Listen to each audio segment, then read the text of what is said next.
Hello MBN, Shannon here from I Cook You Serve. I'm joined today with Barbara Kidson from Furnley House. Barbara joined in 2019. So Furnley House is really client focused. What is it like for your clients as a mortgage and protection advisor? What's that experience like for your clients? Yes, hi everyone. Thank you very much for having me here. And yes, so straight into it. Um, for me, I very much share same values as Furnley House. So in my first interview, we were talking basically the same language. Putting clients first has always been sort of second nature to me. So I'm just glad that I can work for a company that share same beliefs. I consider myself really, really lucky. Yeah. Um, on the flip side of that, for clients, of course, so for my clients, that means that their needs are put first always. And I actually have got few comments that I would like to share with you that make me feel like I'm doing a great job. One of the clients said, very professional service with great advisors attitude. Barbara was contact with. And the second one said, 5 stars for Barbara Kidson, absolutely brilliant, very helpful from start to the end. So as you can see, those values, this centricity, putting client first, comes back in the way of feedback. Absolutely. And I really like when I looked on the website at the bottom, there are reviews for each of the advisors, and your name came up a lot, and they were all very, very complimentary. But what I liked about the one you've just read out is that it goes from the beginning of the process with the client all the way through to the end, and that constant support that you are providing is when it comes to mortgages and protection, they're such key areas of finance. They're so important. So to have someone like you as such a supporting role, what a lovely experience for your clients. No, yes, I couldn't agree more there. Absolutely. Yeah, I just can't agree. I can't agree more. It is very important process, and I believe that it has to be done properly. Absolutely. Well, you do it really well. In Thank you. You did some of your first videos within the NBN group, which is why I was so pleased to have you do a podcast with. And in one of those videos, you spoke through the processes of the first meeting that you have with a client, whether it mortgage or protection, and then you talk through to the second. And the first thing you said was, right, you go over your notes, you find out what the client wants, and then you do your research, and then you put together your suggestions, your recommendations, and then you go back to the client. And I love that quick turnaround from this is what I need to, right, next meeting, here's everything that we can do. So how does that help your clients with such a quick timeline? Is it a long process that you're working with, or short, or? So just to recap on that process, so meeting one is very much understanding clients and their current situation, and this is what I'm trying to achieve and get from that very first meeting. I tried to ask as many questions as possible to get a deeper understanding, if you like, of why they came to see me. So, for example, some clients will come to see me because I can help guide them through the process and make it easier by liaising with solicitors, estate agents, etc. And others will simply want access to exclusive deals, those that they might not be available through mortgage brokers directly connected with the lender, with the bank. So I want to understand why they are coming to me to help them find the right deal, because sometimes the best rate doesn't mean it's the best deal for them, because there is hidden charges. So I can help identify those and give clients the best recommendation. So from there, I take, like you said, and I said on that video, I take all this home or back to the office, and I read through it, and I try to get to the bottom. I try to answer that why. And then meeting two is very much confirmation that I've understood what they're trying to achieve, what the objections are, what the current situation is. And I ran through my recommendations for mortgage and protection, of course. And the hard work is in the research, and you cannot do that correctly without understanding understanding client needs and the reason why. So something else you mentioned within those videos is your passion for protection, and your title is a mortgage and protection advisor, but you spoke through, and it was with such with a real fire in your belly that you were like, actually it should be protection and mortgage advisor. So how did you get into protection? How did you get into mortgage? So yeah, absolutely. I always highlight the protection bit, because, like you noticed quite rightly, so I'm very passionate about it.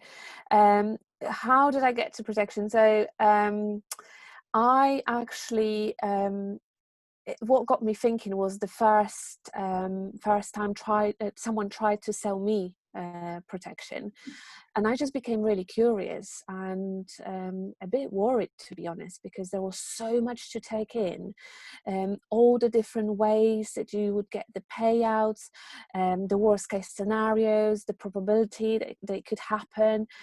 It was all a bit scary, really. So of course, me being curious cat, I asked loads of questions, and this helped me realize the importance of protection and how instrumental it is for me, for my family, if the wars will happen. And I don't think we as human beings allow ourselves to think about it. And I think a part of my job is putting people and asking those what ifs questions.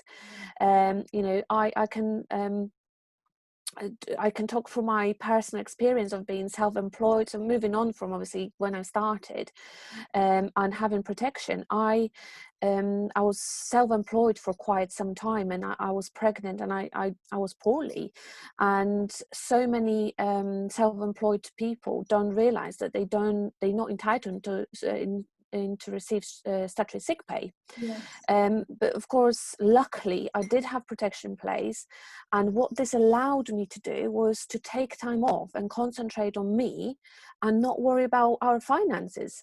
At the moment, people rely heavily on one another's finances quite often, especially when there is family involved, whereas the shared, obviously, liability of the house and so on and so forth. So it's so important to understand what's happening, what's available to me if that worst case scenario happened. It's definitely not a nice conversation to have with clients, absolutely not. But I'm such an optimistic person, so it's difficult for me if I didn't have that conversation, and worst case scenario happened. I wouldn't be able to live with myself, if you like, and I would feel like I haven't done my job properly if I didn't talk to my clients about protection. And obviously, what goes with it is what would happen if. And I generally care about my client, and it's the least I can do for them to have that conversation and make them aware. I think that is such a good answer, and I love the curiosity that you have. And I think that just, for me, that really plays back into everything else that Furnley House is about. It is really client focused, and your journey Absolutely. into protection and mortgages started because of your experience and your curiosity. Yes. And I Yeah. think that is such a nice balance, and that's such a very cyclical in how that kind of comes about. So thank you for sharing that with us. That's really nice. My pleasure. Something else I really love about Furnley House is the Furnley House Foundation, Oh my word, you guys do so much to raise money for charities, from like the almost typical like balls and like Christmas gatherings to like quiz nights. And then the more I scrolled, you do like mud runs and so many things. So tell us a little bit more about that. Yeah, so we do like to have a good fun, and if we can do anything for others whilst we at it, if you like, then we'll definitely give it a go. So because one of our core values is community. So in 2018, the board of directors basically got together and thought, right, okay, it is our core value, how we can help. So they managed to raise £30,000 for local charity called Alex's Wish, for an illness which is horrible. Because they've done so well, straight away they were like, right, okay, we can raise £30,000 and make such a massive impact. What else can we do? What else can we do to help the local community? So the Furnley House Foundation has been set up officially, and it helps us sort of allows us to have savings pods that we can share amongst a number of charities. So in 2019, we donated again £15,000 for Alex's Wish and £15,000 to Calm, which is another great charity campaign against living miserably. We also gave our first grant to Open Hands Trust, that was just before Christmas, and it was such a overwhelming feeling. I was there when the money were given away, and to be able, it was just before Christmas, it was such a magical period. And the lady who came to receive the gift, she was talking about obviously all those families who sadly can't afford to have Christmas, and it put so much into perspective. And we did this, we were able to provide funds, and they were able to put hampers together to provide Christmas meals for all those families around Leicester area. And more recently, obviously with everything what was happening with COVID, we were able to sort of put fundraising and raise funds to prepare like a packs for all those living hospital in Leicester. Like a care pack is called. So just little essentials that every patient who has been hospitalized due to COVID is receiving on the way home. So yeah, it's one of the reasons I joined, and what makes Furnley House so different to any other business out there, I believe. What a massive difference that makes. And what, like, Fernley House is very much about a community, but as someone that works there, what an amazing community for you to be a part of. Like, Absolutely. when you were talking about giving away the donation money, honestly gave me goosebumps, because those, when you're working with charities, it makes such a big difference and it means so much to them. Absolutely, and Christmas is one in a million, isn't it? And it's one of those times where you don't want anyone to be sad, or certainly without food. So it was incredible. It was really good, and we certainly have fun raising those. So yeah. All of the mud runs, I was thinking, wow, that is. I actually got away last year. The date moved twice for various reasons, and the day, once we set up a date, so many people couldn't do it, so we moved it. And when they said it's going to be October, I actually had holiday booked. They were like, "You've done this on purpose." Apparently, it was horrendous. It was cold and wet, obviously, but they did it, and Yeah. I'm so proud to be part of this team. What a massive accomplishment. Wow. I love that. And I love that as individuals working with clients, you're always looking to provide the best service for your clients. And it's all about giving more. It's about giving the protection, giving the best advice, like you've already spoken about, finding the best deals. But then that is such a nice parallel to what you what you do as a business with the charity work, with the Furnley House Foundation and everything that it does. I absolutely love that. It's something I'm so passionate about. Work like Thank you. community and working with local charities. I love it. It's excellent. So Great. I couldn't agree more. so something else you're very passionate about is educating younger generations when it comes to finance. Yes, absolutely. So that's another, oh gosh, there's literally so many things to talk about and so many different directions this could go. But yeah, the younger generations, the main reason being because I just felt like I've missed out myself. No one ever told me that I need to have a good credit rating. What is credit rating? You know, no one told me, oh, save money, Barbara. Do you need a huge amount for deposit, you know, to get on that property ladder? When I was younger. So, you know, suppose it goes back to the teaching the young generation the value of money. And yeah, it's not the kind of thing that's taught in schools, sadly, but I believe it's absolutely beneficial, highly beneficial. So I would have loved to have been told the difference between good and bad debts, for instance, the types of costs you would have to pay when you rent your home.